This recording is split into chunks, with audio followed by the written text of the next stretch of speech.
Welcome to In Studio with Sharon Obuobi. This is a series of conversations with artists, curators, and influencers, particularly in, but not limited to, the African arts. I named it In Studio, with the studio as a broad term, referring to the artist's working space and the mental space for making and creating. I'm very passionate about how art can stimulate open-minded conversation, and I hope these episodes challenge you to see the world in new ways.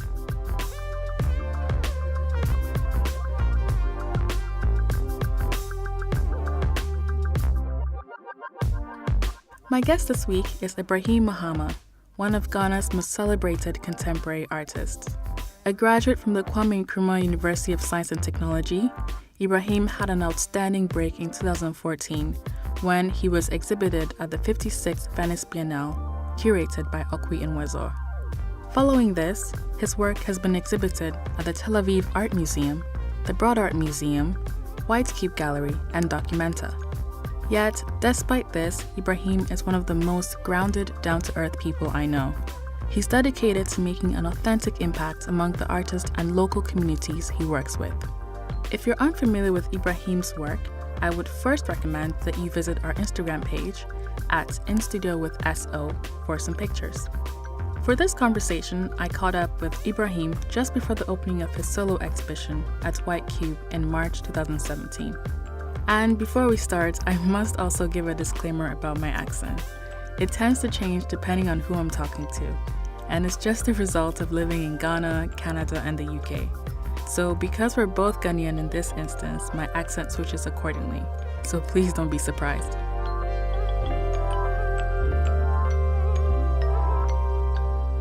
So I'm here with Ibrahim Mahama. What's your nickname? No, you don't have a nickname? No. Should I make one for you? No. Okay. No. And we're here in the gallery, White Cube, just before the opening. You were talking about how you began professionally as a student of painting, yes, from your BFA to your MFA and now a PhD in painting, which I found really interesting because it might have been hard to guess that looking at the aesthetics of your work.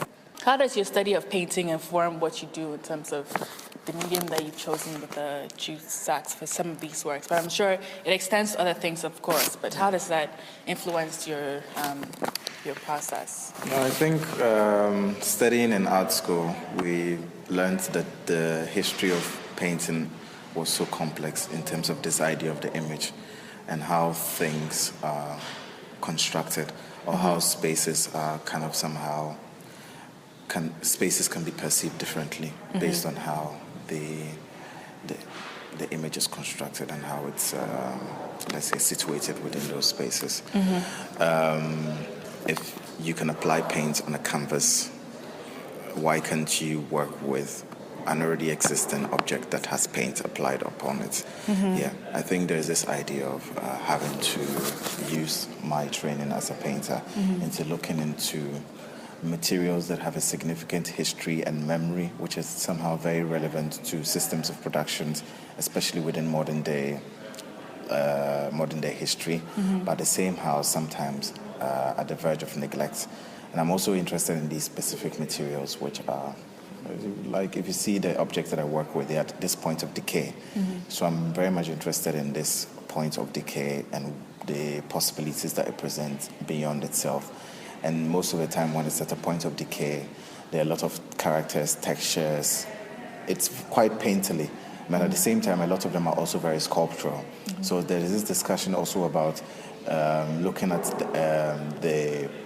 this idea of painting as an artwork and not specifically as a painting, although it borrows ideas from paintings, but then it then translates into becoming this holistic object which can function as anything, being it a textile or a sculpture or an installation. And we were actually just talking about the transference of material onto the work, which is another dimension of it. You really don't get an appreciation of it until you see in person, you know, the soil, the different elements that are stuck onto the works as well.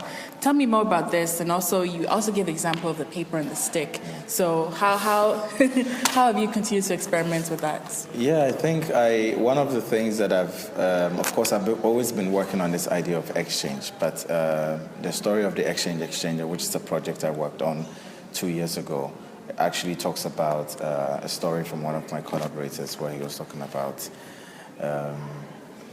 his childhood and how a magician was playing with this idea of wrapping a paper around a stick and then taking the stick out of the paper and then asking them to talk about the object-hoodness of both things. And they tried many things, and at the end he told them that, well, any of them is it's valid. The most important thing is the events that happen and the stains that are left on both objects, the residues of them and all that. And it's quite interesting because I've always been interested in this idea of residue and post-independent societies.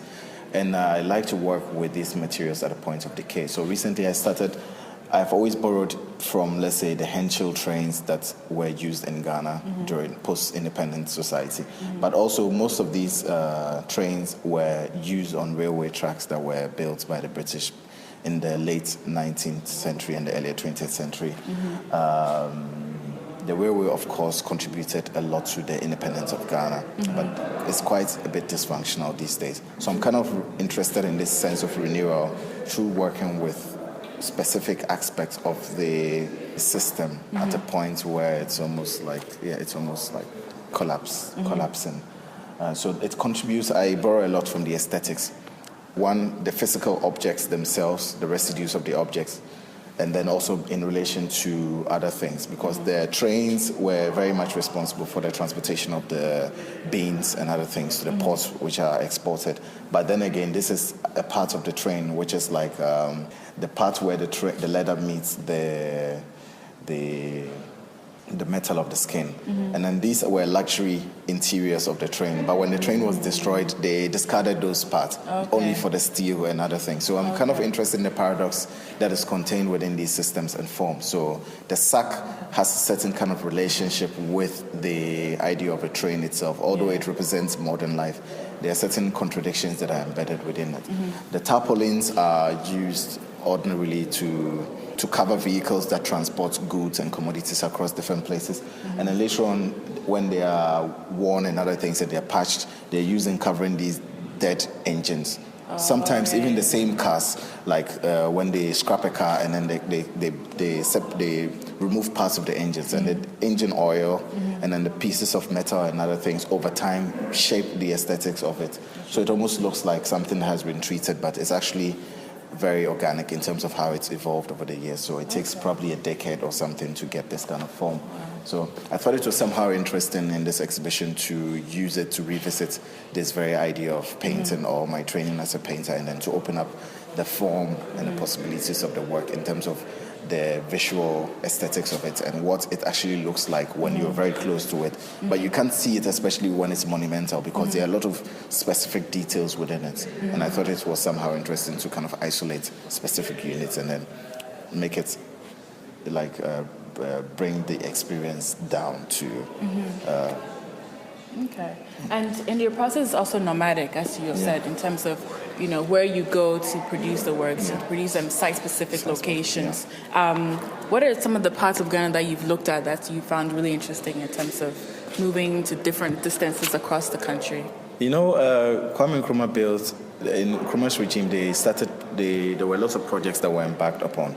And one of the projects were these groups of silos that were built around the country. Of course, a lot of them, the projects were abandoned after Nkrumah's overthrow, and some of them were privatized over the years, but a lot of the buildings still exist. And I'm kind of interested in the memory of these specific sites. So I've used some of these sites as production sites where I would literally go and then produce the work within that space, having a dialogue or a relationship between the physicality of the material and then the sheer history of the space itself and the space itself. And we've also worked a lot in the train stations in both Kumasi and then secondly at the locomotive station. We've worked in market spaces, we've worked in scrap metal yards, we've worked in open studios like churches which have been under construction. I think for me, the old bridges, there's a specific bridge in a town in Ghana, Biposo, which was built in 1934 by Germany. And there's this interesting connect between the bridge that was built between the two world wars, and then how it also relates to these materials and the aesthetics of these works that I've borrowed from. You've also extended the idea of your works by adjusting the dates with which the works are considered to have been made, which I thought was actually really original. And so in the sense that, let's say something that you might consider to have been made in 2016, you're now saying was made 1957 to 2057. Yes. Tell me more about this idea and what you're considering when you extend the dates of a work.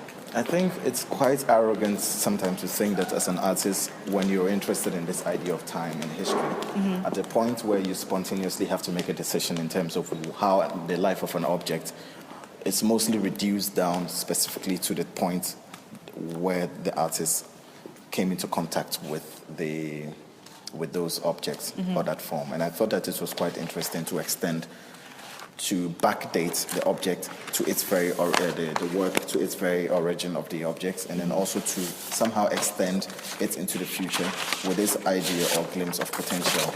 So the work Non-Orientable in Cancer dates back into the 1930s, and then also goes a lot into the 2030 or something. The idea is to be able to look back into the history of the specific materials, sites of productions that have influenced the character of these objects, but then also push the dates a lot more forward beyond the current potential or objectness of it, in terms of looking into glimpse of it, in terms of what the systems, how those systems might be affected or changed through certain dialogues or discussions or programs or projects. Yeah, I thought that is quite interesting in terms of also looking at art, in terms of how the art or the object itself can evolve, because then you give a lot of life to it. Because once you title it within a specific bracket, 2017, then it means that it's almost frozen in time. But I thought that playing with the idea of the dates could be somehow very materialistic. It's something that you can change. And it depends. Sometimes you can reduce the age, the date, and then you can also increase the date. So the date becomes this sort of material that you have to twist and pull. We're standing in front of an installation of shoe shine boxes that have been placed on top of each other. Now, anyone who has lived in Ghana for any amount of time will be familiar with the drumming sound of a shoe shine, walking down the streets, drumming against it. And so for you to repurpose it and to create something else out of it is mind-opening. And so how do you find the reactions? Let's say for a Ghanaian who looking at this, they will probably have a different this is a shoe shine box, But for someone else who probably is foreign to the idea of what it might be, they might be more drawn to the aesthetics of it and might not even understand the meaning behind it. So how do you find locals responding to your work versus, let's say, people from abroad who, I might not have been familiar with the meanings behind, let's say, the jute sacks or the shoe shine boxes? How do you balance the two? I think art is universal, and it speaks about conditions.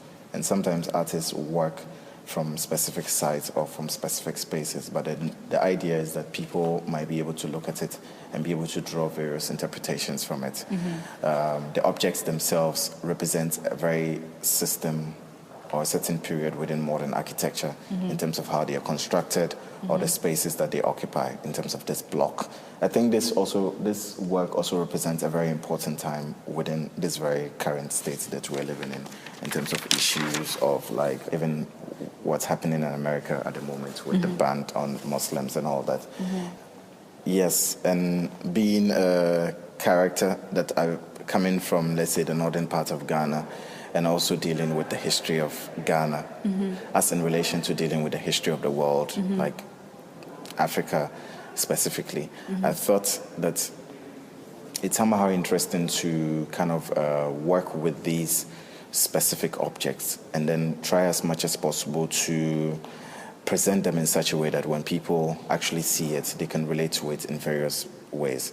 Of course, in Ghana, where I'm collecting these objects, people always have funny interpretations. One of the young guys who was helping us, who this work was named after in Cancer, actually had one occasion, he said, oh, you this young guys, he was talking to my studio assistant, and you think you're wise. You're trying to collect these shoe shine boxes so that during the elections, you can give it to the Togolese people to cross the border and come and vote for the incumbent government. And we're like, oh no, it's like whatever we said, it didn't. Yeah, it doesn't matter. Well, that's really He's made up his mind. Yeah. My former dream. Yeah, those things. So it's kind of interesting to be able to like think ordinarily also about how then an object like this, which is so much embedded with crisis, can suddenly become this object that provokes or instigates a certain kind of discussion. I think these discussions are very important, especially when we are using or we are so familiar with it that the memory of it almost is imprinted within our everyday lives. Because the flip-flops and other things, even when they come, sometimes when they have to mend your shoe and then they let you wear the flip-flops, you don't really think about how many other people have worn the flip-flops. That's true. Or the various or the wood itself that has been used in the construction of the object itself. You don't think about where the wood is coming from. But sometimes they're coming from construction sites. All the luxury buildings or big buildings that are built in the city, they are residues of those spaces. So I think already the object is at a certain point of, it's already paradoxical, and it's also at a certain very high, densely point of contradiction. So presenting it as an artistic object only opens up the system that these things are coming from and opens it up more to critique. Okay. Yeah. You have also talked about how technology is expanding the scope of your work and what you plan to do with it in terms of documentation and photography. How do you see your work evolving over the next few years if you were to use photography and technology in combination? Well, I think that eventually the work is going to take a much more expansive view in terms of, for me, experience is very important. So I'm trying to see how I can combine the material world even with this idea of technology in terms of the decisions that I take. And for now, I'm also very curious to see the decisions that I take. But I think that photography, the idea of photography is going to play a very important role. Yeah, and the drone is going to really help in terms of looking at this expanded view of the city. Yeah, so. Brilliant. Yeah. Thank you. Thanks for listening to In Studio with Sharon Obuobi, which this week featured Ghanaian star artist Ibrahim Mahama. In the next episode, I talked to Hans-Ulrich Obrist, a mega super curator extraordinaire and director of the Serpentine Galleries. To get these episodes along with all the latest updates, please don't forget to subscribe and get in touch with us on Instagram and Twitter. You can find us at InStudio with SO.